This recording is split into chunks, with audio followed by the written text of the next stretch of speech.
आवा भोजपुरी अंदाज में। जिसकी बीबी मोटी होगी उसका भी बड़ा नाम है। पलंग पर सूता लो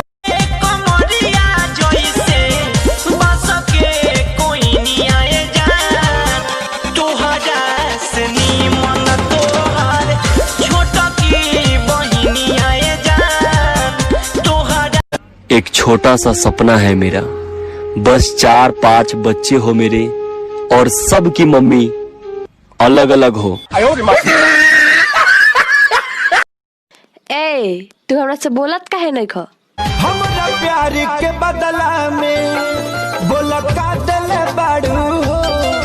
तू जब दिल बाड़ू हो तो दगा दिल बाड़ू हो।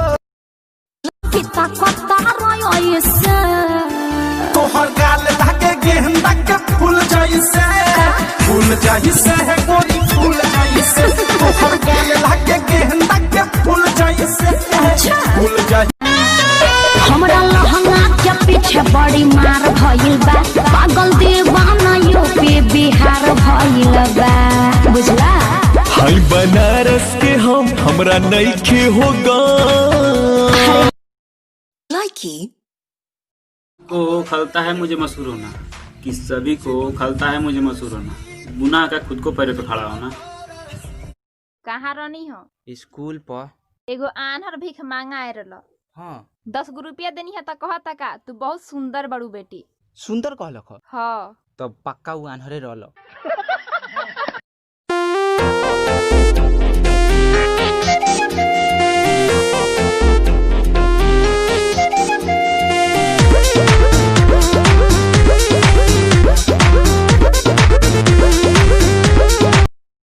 बुलाते लोग प्यार से दस आनंद मुझे नाम से, बुलाते लोग प्यार से दस आनंद मुझे नाम से।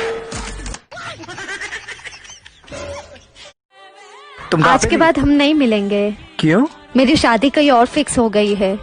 जाने से पहले अपनी कुछ निशानी तो मुझे देते जाओ, ताकि मैं उसे देखकर तुम्हें याद कर सकूं। ये जुदाई काफी नहीं है।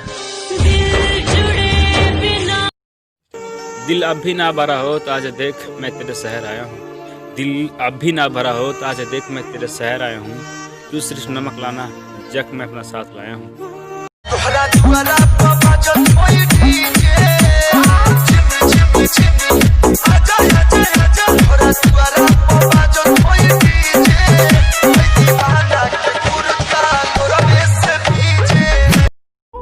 कि हर बार इंजाम लगाई थी हो मोहब्बत का, कि हर बार इंजाम लगाई थी हो मोहब्बत का, कभी खुद से पूछा इतनी खूबसूरत क्यों हो। कैसे आए कर्फ्यू वाला कौन पूरा टाउन में, दिल्ली में फंस गइल बानी।